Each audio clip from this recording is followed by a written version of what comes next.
The crystalline tunnels amplified the sound of falling rocks as another tremor shook the Lethori city. Dr. Chen pressed his hand against the translucent wall, feeling the vibrations intensify. "The shield generators are failing systematically," he reported, studying readings on his tablet.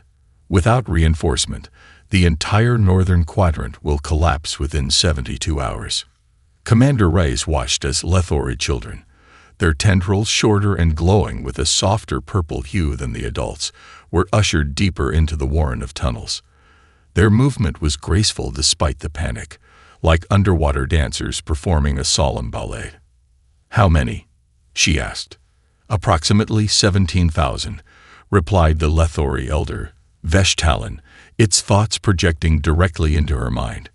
Each word carried emotional undertones that translation devices could never capture: grief, resignation, and a flickering hope that seemed almost painful in its fragility. Lieutenant Quan approached with the security team, his expression tight. "Commander, conclave protocols are clear. We document, we report, we leave. Intervention is strictly prohibited. They have 3 days before their shields fail completely," Rice countered. "And we have 4 hours before our check-in window closes," Quan responded. "If we miss it, the conclave will investigate." Rice turned toward the central chamber where the Lethori had displayed their archive, a crystalline database containing millions of years of history, art, and scientific advancement. Their mathematics had solved problems humans hadn't even formulated yet. Their poetry, expressed through synchronized bioluminescent patterns, captured emotional concepts that had no human equivalent. All of it would be lost, all because their evolution had prioritized mental development over physical expansion beyond their world. "Dr. Chen, what would it take to stabilize their shield network?" Rice asked. Chen looked up from his consultation with a Lethori engineer. "Their crystalline technology is compatible with our power cells. If we reroute the Curiosity's auxiliary generators, we could reinforce the northern shields temporarily." "That would violate at least 7 conclave statutes," Quan interjected. "And following them would make us complicit in genocide," Rice replied sharply. She tapped her communicator. "Executive order. Prepare to transfer all non-essential power systems from the Curiosity to surface deployment. Medical team to standby for potential evacuation protocols." As her crew acknowledged the orders, a subtle shift rippled through the gathered Lethori. Their bioluminescence synchronized momentarily in a wave of deep blue, an expression Chen would later identify as profound disbelief. "You would risk conclave censure for beings you have just met." Veshtalin's thoughts carried confusion. Reyes met the elder's compound eyes. "The conclave classified your people as evolutionary dead ends.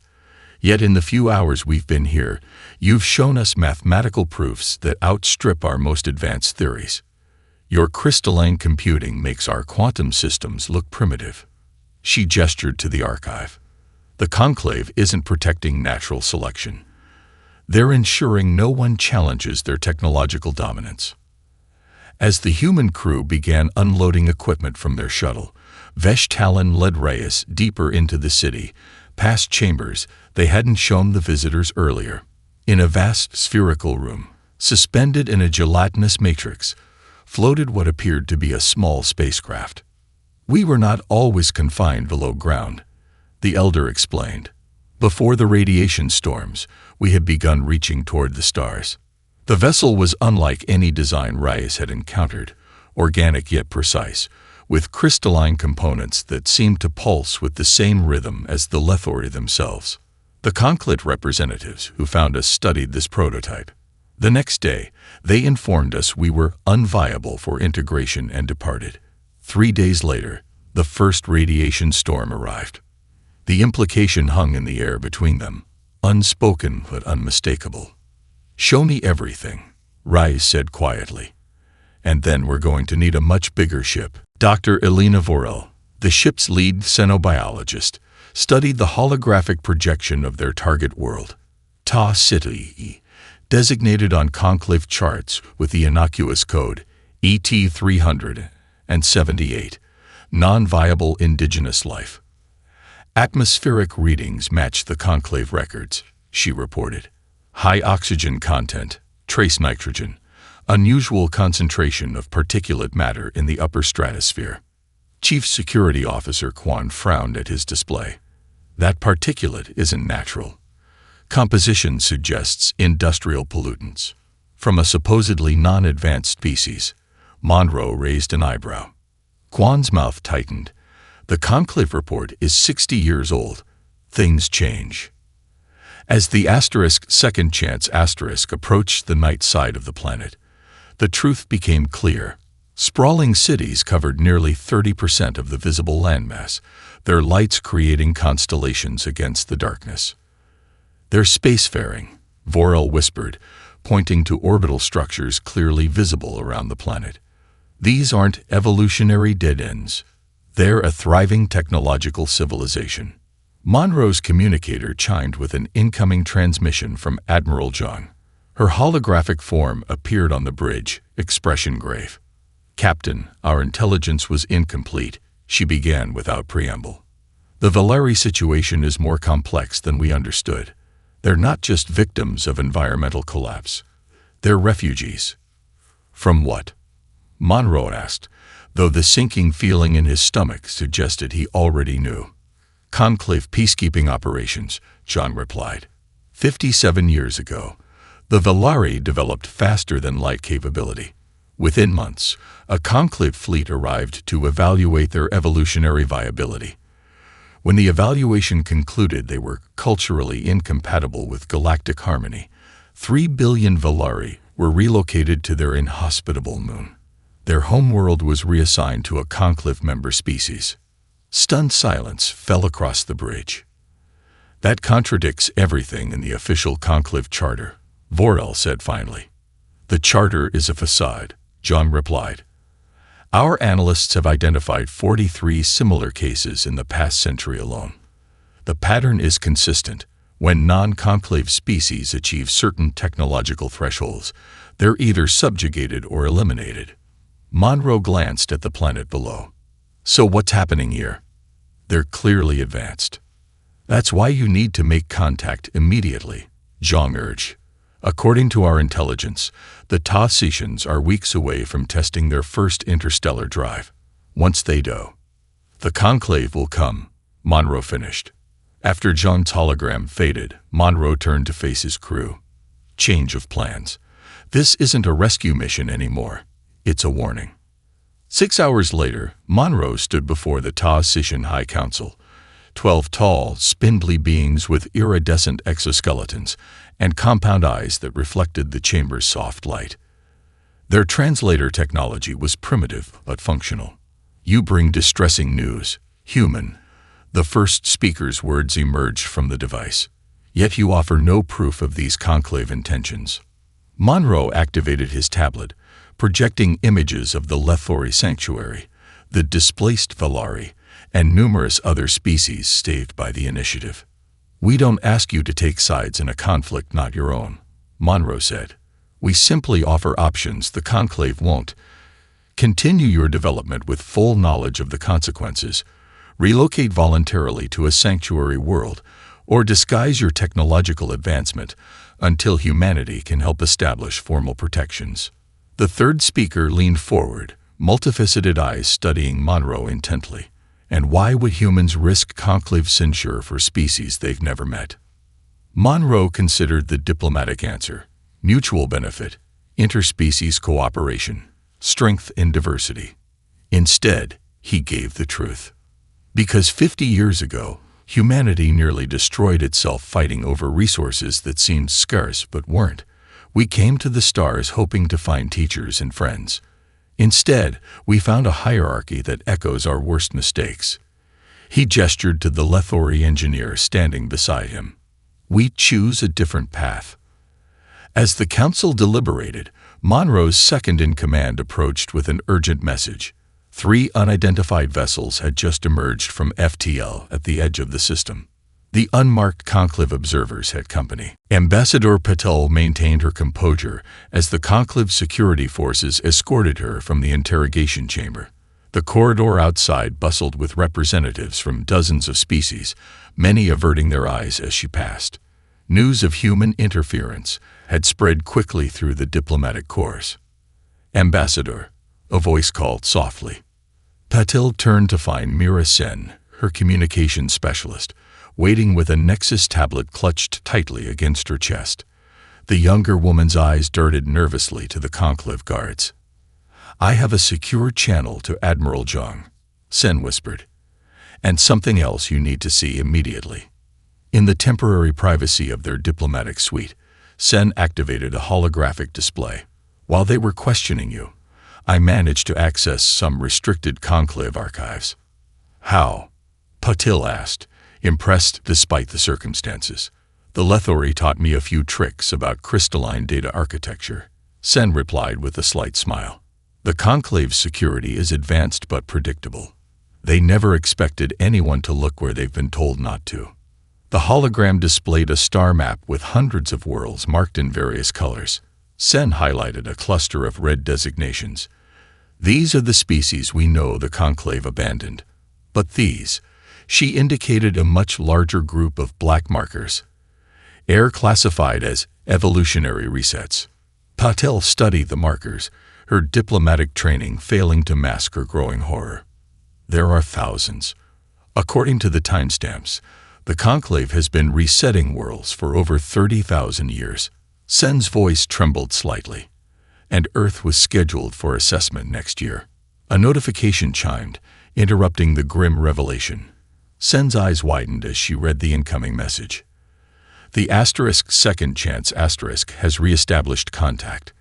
Captain Monroe reports they've evacuated 14,000 Ta Setians ahead of a conclave peacekeeping fleet. They're requesting emergency sanctuary coordinates." Patel closed her eyes briefly, calculating the diplomatic implications. By the time she opened them, her decision was made. "Tell them to rendezvous at Europa and activate our contingency protocol." Sen hesitated. "That will effectively end all diplomatic relations with the conclave." "Diplomacy only works when both sides value truth," Patel replied. "Prepare our evidence for broadcast to all conclave members. It's time everyone knew what evolutionary management really means." As Sen worked to establish the broadcast, a soft chime announced a visitor. Patel tensed, expecting conclave security, but instead found a slender, blue-skinned figure waiting at the threshold. "Nix Fallon, junior aide to the Vexte delegation." "You should not be here," Patel said carefully. The alien's multifaceted eyes shifted nervously. "What you said in the chamber about the forgotten species, I need to know if it's true." "Why?" "Because I've seen the restricted files. My species wasn't always dominant. 10,000 years ago, we were deemed evolutionary dead ends ourselves." Nix Fallon stepped closer, lowering his voice. "The only reason we survived was because a now extinct species defied the conclave of their time to help us." Patel recognized the opportunity instantly. "You're not the only ones. The evidence suggests the entire conclave hierarchy is built on this cycle of abandonment and selective preservation." "There are others like me within the conclave bureaucracy," Nix Fallon offered. "We've been questioning the classifications for generations, but without proof." Patil gestured to Sen's display. "Now you have it." The alien's exoskeleton shifted hues slightly, an emotional response Patil couldn't interpret. "The conservative factions won't relinquish power willingly. If you proceed with this revelation, there will be conflict." "There already is conflict," Patil replied. "The only question is whether it remains hidden." As she spoke, the diplomatic suite's screens activated with an emergency broadcast. The conclave peacekeeping fleet had opened fire on the evacuating Ta Setian ships. The *second chance* was engaged in battle, heavily outnumbered. "Your people are dying to preserve this truth," Nix Fallon said softly. Patel's expression hardened. "Then let their sacrifice ensure it can never be buried again." The hydroponics lab on Europa's sanctuary had been converted into an improvised hospital. Director Rice moved between makeshift beds, each occupied by a different species with unique medical needs. The recent arrivals from Ta City had suffered significant injuries during their evacuation. "How's our supply situation?" she asked Dr. Amara Osei, the sanctuary's chief medical officer. "Critical," Osei replied, adjusting a nutrient drip for a wounded Taotian. "We've synthesized compatible plasma substitutes for most species, but our pharmaceutical reserves are depleted. Without the next supply run." She didn't need to finish. Everyone knew the Conclave blockade had intercepted the last 3 relief ships. "The Marisi have something to show you," Osei added. "They've been working non-stop in the biochemistry sector." Reyes followed her through pressurized tunnels to a sealed chamber where 3 Marisi floated in specially designed suspension tanks. Their aquatic bodies shimmered with bioluminescent patterns that communicated more efficiently than the translation devices could process. One Marisi extended a webbed appendage toward a microscope display. On the screen, cellular structures rapidly divided and transformed. "They've engineered symbiotic microorganisms that can adapt to any biology," Osei explained with barely contained excitement. "The microbes reconfigure themselves to produce essential medications based on the host species' needs." "Is it safe?" Reyes asked. "We've tested it on synthetic tissue samples from 26 species. The results are remarkable." Osei pointed to another display showing recovery rates. "This isn't just a stopgap. It's revolutionary medicine that outperforms anything in conclave pharmacology." Before Reyes could respond, her communicator chimed with an emergency code. She activated it to find her security chief, Maya Lakshmi, looking grim. "We've detected unusual seismic activity beneath the ice shelf," Lakshmi reported. "It doesn't match any natural patterns." "Show me," Reyes ordered. The display switched to a 3-dimensional map of the sanctuary's subsurface foundation. Regular vibrational patterns pulsed through the ice, artificial and deliberate. "Someone scanning us from below," Lakshmi continued. "The pattern suggests conclave deep penetration technology." Reyes felt a chill that had nothing to do with Europa's perpetual winter. "They're mapping our infrastructure, preparing for a strike." "There's more," Lakshmi added. "We intercepted a coded transmission from the Jovian blockade fleet. Our analysts believe they're coordinating with approximately 30 unidentified vessels currently hiding in the asteroid belt." The sanctuary, home to over 40,000 refugees, was about to become a killing ground. Reyes tapped her communicator. "Emergency Protocol Omega. All non-essential personnel to evacuation stations. Security teams to defensive positions." As alarms blared throughout the complex, Reyes turned back to the Marisi and Dr. Osei. "How quickly can you move your research to the secure vault?" "Hours," Osei replied. "We'd need to transport live cultures, equipment." "You have 30 minutes, Reyes cut in. "This medical breakthrough is now our most valuable asset. If we lose everything else, this knowledge survives." In the command center, Reyes found the sanctuary's leadership council already assembled. Representatives from 17 species, each bringing different perspectives and capabilities to the crisis. The Tandari Elder, a crystalline being whose translucent body refracted light in complex patterns, gestured to the tactical display. "Our seismic sensors detect 23 points of concentrated energy beneath the ice. They appear to be targeting our structural supports." "How long before they breach?" asked Veshtalan, the Lethori representative. "At current rates, less than 2 hours, the Tandari replied. Ray studied the display, noting the precision of the conclave scanning pattern. They weren't just planning destruction. They were surgically mapping vulnerabilities. "They don't want to destroy the sanctuary," she realized aloud. "They want to capture it. Study how we've integrated so many species." A soft chime interrupted as a heavily encrypted transmission arrived. The sender identification made Ray's catch her breath. Captain Monroe's authentication code. The message contained only 4 words. "The whisper is coming." Lieutenant Mbiki's team moved through the shadowed corridors of Toltec Station, the massive orbital hub that served as the Conclave's primary data repository. The station's architecture, designed to accommodate dozens of different species, provided both challenge and opportunity for infiltration. "Proximity alert," whispered Tikra, the Kintai technician whose natural electromagnetic sensitivity made her invaluable for detecting security systems. Her 6 limbs tensed as she pressed against the wall. "Enforcement drones approaching. 3 units." Mbiki signaled the team to hold position. Beside her, Lorne, a Valari whose specialized plumage could manipulate light wavelengths, extended his wings slightly. The corridor around them seemed to bend, creating a visual distortion that rendered them nearly invisible to standard sensors. "The encryption key is changing," Tikra reported as the drones passed. Her tendrils twitched with concentration. The Conclave knows someone breached their network during the Galactic Summit. They're implementing adaptive security protocols. "Can you still access the historical archives?" Mbeki asked. The Kintai's compound eyes blinked in sequence, the equivalent of a smile. "They're updating their locks, but I've already found their spare keys."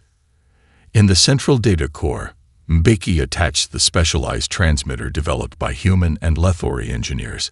While Tikra interfaced directly with the system, Mbeki stood guard with Nereth, the team's Hilary member whose photosynthetic body provided perfect camouflage against the verdant decorative plants that lined the core chamber. "The data flow is massive," Tikra reported. "I've located the original evolutionary assessment protocols. They're much older than we expected. They predate the current conclave structure by millennia." "Who created them?" Mbeki asked. "A species called the Precursors," Tikra replied. "According to these records, they established the first interstellar governance system 17,000 years ago, after nearly destroying themselves in a war with their own genetically modified offshoots." Nereth's leaf-like appendages trembled with emotion. The Conclave's foundational principle, preventing evolutionary divergence, was born from their creator's trauma. "That explains the obsession with controlling development paths," Mbeki said. "They're still fighting a war that ended before humans evolved beyond primates." A soft alert from Tikra's communicator interrupted them. "We've received confirmation. The data is being successfully transmitted through the quantum relay network. The whisper cells on 47 worlds are receiving the evidence simultaneously." "What about the Conclave homeworlds?" Mbeki asked. "Especially those," Tikra confirmed. "Krelvor's team has infiltrated the central broadcasting networks on Vexte Prime. The information will be impossible to contain." As they prepared to withdraw, Nereth suddenly stiffened. "Movement outside the standard spectrum. Security is activating emergency protocols." The chamber's doors sealed with a pneumatic hiss as red warning lights bathed the room. On display screens throughout the data core, a stern-faced Vextai official appeared. "Attention all Conclave citizens. A terrorist attack on our information security has been detected. Remain calm as enforcement units restore order. Any dissemination of unauthorized historical revisions will be treated as sedition against evolutionary harmony." Mbeki accessed her emergency transmitter. "Contingency Omega. All cells activate simultaneously." As alarms blared throughout the station, something unexpected happened.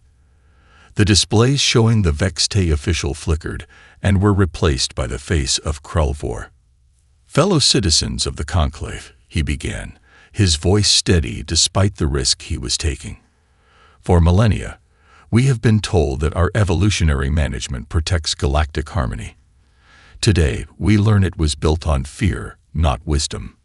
Mbeki felt a surge of triumph as Krelvor continued, broadcasting not just to Xaltec Station, but to every Conclave world simultaneously. "The humans did not corrupt our order. They exposed its fundamental lie. We are all the forgotten ones." Mercenary Commander Dorvan Vex stood on the bridge of his flagship, the Harbinger, watching as targeting algorithms identified critical infrastructure nodes across Europa's sanctuary. The sophisticated Conclave-supplied weapons systems calculated blast radiuses with cold precision, highlighting population centers in pulsing red. "Firing solutions complete," his weapons officer announced. awaiting final authorization.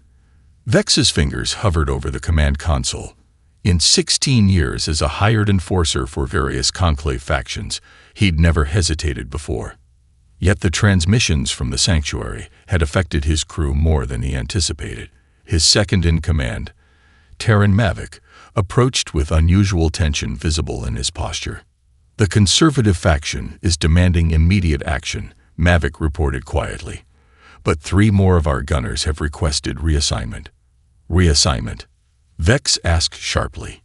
In the middle of an operation, Mavic glanced around to ensure they weren't overheard. The Taotian female whose message came through to Gunnery Station 4.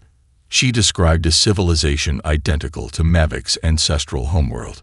"The similarities are too precise to be coincidence. The Conclave relocated your people centuries ago," Vex reminded him. "So we were told," Mavic replied. Now I wonder if relocated meant something else entirely. A priority alert interrupted them. Multiple ships dropping out of FTL at extreme range. The sensor officer called. "Signatures match Earth Defense Force vessels. Initiate attack sequence," Vex ordered, pushing aside his doubts. "Target primary life support systems first. We'll deal with the human fleet afterward." As his finger moved to authorize the strike, all displays on the Harbinger suddenly went dark. Emergency lighting activated a moment later, bathing the bridge in ominous red. "Status report," Vex demanded. "Command systems offline," his technology specialist replied, bewilderment evident in her voice. "Some kind of crystalline virus has penetrated our network. It's rewriting core protocols faster than our security can respond." On the main display, a message appeared in multiple languages. "Violence is not inevitable. Look closer." The screen shifted to show a star chart, one Vex recognized from classified Conclave archives. It highlighted planets designated for evolutionary management over the past 1,000 years. One pulsing marker drew his attention immediately. The coordinates of his own homeworld, marked with the date of his grandfather's birth, and labeled partial extinction event authorized. "This is manipulation," Vex declared, though uncertainty crept into his voice. "A human trick." "The data carries Conclave authentication codes," his specialist countered. "These are internal records, not human fabrications." The ship shuddered as weapon systems came back online, but now targeting solutions appeared for the other mercenary vessels rather than the sanctuary. "Sir," his tactical officer called out, "3 Conclave cruisers have broken formation. They're positioning themselves between us and the sanctuary moon." The communications array crackled as a transmission cut through the confusion. Admiral Zhang's face appeared on the display, her expression resolute but not triumphant. "Commander Vex," she addressed him directly. "The Conclave hired you to eliminate evidence of their systematic genocide. Before you comply, I suggest you review what they planned for your own species." A secondary display activated, showing detailed files about Vex's homeworld. The partial extinction had carefully preserved certain genetic lineages, while eliminating others deemed destabilizing to evolutionary harmony. His family had survived because they carried traits the Conclave considered valuable: tactical intelligence, physical adaptability, and ethical flexibility. They had been selectively bred, just like the attack animals his forces used in ground operations. As Admiral Zhang's fleet approached and the defecting Conclave vessels held position, Vex made a calculation that had nothing to do with military strategy and everything to do with a truth he could no longer deny. "Stand down all weapons," he ordered. "Open a channel to Admiral Zhang." The transformed mining chamber on Ceres hummed with activity as delegates from 28 species prepared for the historic vote. Dr. Chen observed from a raised platform, where technicians made final adjustments to the Universal Translation Grid, a hybrid system incorporating elements from 7 different communication technologies. "Neural interface online," reported Ixel, a Tandari engineer whose crystalline appendages interfaced directly with the system. "Emotional subtext calibration at 94% accuracy." Chen nodded appreciatively. 6 months ago, Most of these species couldn't communicate directly with each other. Now they were about to vote on a unified declaration of rights and sovereignty. A soft chime announced an incoming transmission from the Jovian sanctuary. Director Rise appeared on Chen's private display, her expression somber. "The Conclave's civil conflict has reached Proxima Centauri," she reported without preamble. "Conservative forces have deployed planet cracker weapons against their own reformist strongholds." Chen felt a chill run through him. "Casualties estimated in the billions," Rise replied. "The reformists are evacuating to neutral systems, but many worlds have already fallen. The conservative faction is systematically erasing all evidence of the historical revelations." Before Chen could respond, the chamber's attention shifted as Captain Monroe entered with his most recent rescued group. Beings from the mineral-rich world Destra IV, evacuated just ahead of Conclave mining operations. The Destrians moved on crystalline limbs that seemed too delicate for their massive, geode-like bodies. According to Monroe's reports, they communicated through vibrational resonance and could perceive geological changes centuries before they occurred. "The Destrians have brought something we need to see," Monroe announced as the assembly quieted. "Something that changes everything we thought we knew about the Conclave's origins." The largest Destrian approached the central platform, its crystalline body catching the light in hypnotic patterns. It extended what appeared to be a data crystal, an ancient technology that predated standard Conclave systems. As technicians worked to interface with the artifact, Ambassador Patel joined Chen at the observation platform. "Is it true about Proxima Centauri?" she asked quietly. Chen nodded grimly. "The conservative faction is willing to destroy their own worlds rather than accept reform." "Then our declaration may be meaningless," Patel said. "If they win this civil war." "They won't," Chen interrupted, pointing to the hovering displays where successful sanctuary rescues were being tracked. "For every world they destroy, we save another." The Conclave's power was built on secrecy and inevitability. Both are broken now. The chamber lights dimmed as the Destrian crystal activated, projecting a three-dimensional star map that filled the space above the assembly. Points of light representing thousands of worlds pulsed in various colors. "This is a complete record of all species encountered by the original precursors," Monroe explained. "The Destrians were entrusted with preserving it 17,000 years ago, when the first conclave betrayed its founding principles." The map zoomed in on a specific sector, highlighting a cluster of worlds with a distinctive marker. A ripple of shock passed through the assembly as the translation appeared. "Preserved genetic repositories." The precursors didn't abandon less developed species, Monroe continued, his voice solemn. "They preserved genetic samples from thousands of evolutionary paths, intending to restore them once the crisis that threatened them had passed." The Destrian's vibrational speech translated through the neural network. "We were designated as guardians. When the precursors did not return, we maintained the repositories as instructed. But as the new conclave arose and began its campaign of selective advancement, we could no longer access all preservation sites." On the projection, most of the repository markers pulsed red, indicating compromised status, but 13 remained green. Still intact, still preserving genetic lineages thought extinct for millennia. The conclave didn't just abandon species they deemed unworthy, Chen realized aloud. They corrupted the very mission their founders established to protect evolutionary diversity. The massive conclave dreadnoughts held position above Europa, their weapon systems powered down but not deactivated. On the sanctuary moon's surface, in the original Lethori settlement, High Arbiter Zex Talon studied the living crystal gardens with an expression unreadable to human observers. "Your kind has always confused me," he said to Commander Reyes as they walked through the luminescent pathways. "Humans lack the physical advantages of the Vexte, the longevity of the Mrithi, the natural technological integration of the Lethori. Yet in less than a century of galactic contact, you've fundamentally disrupted an order that stood for millennia."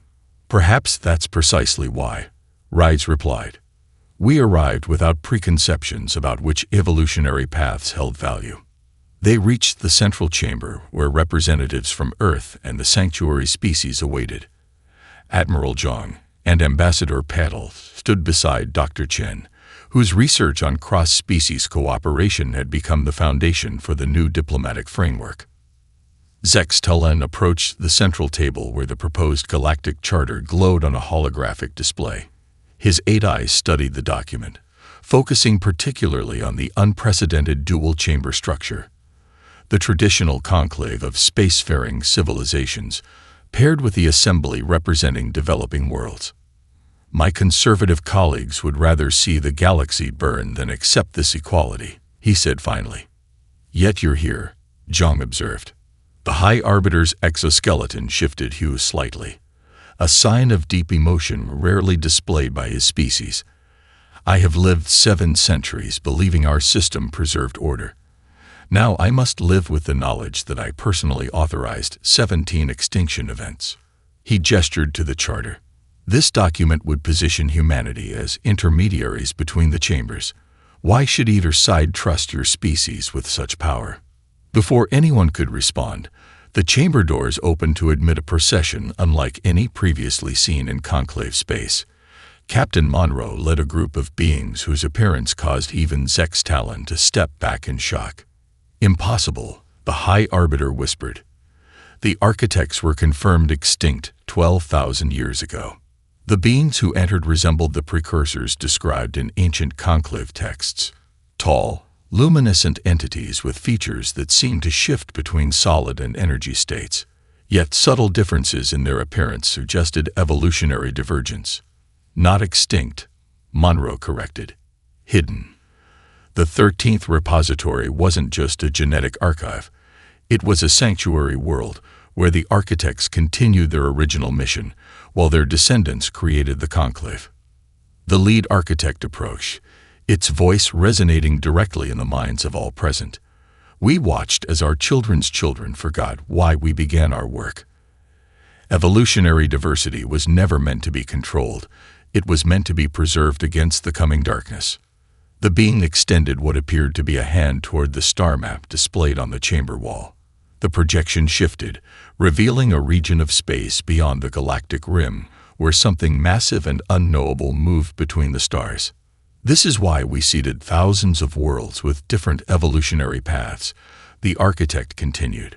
Not all will survive what approaches, but in diversity lies survival. This was the truth the conclave forgot.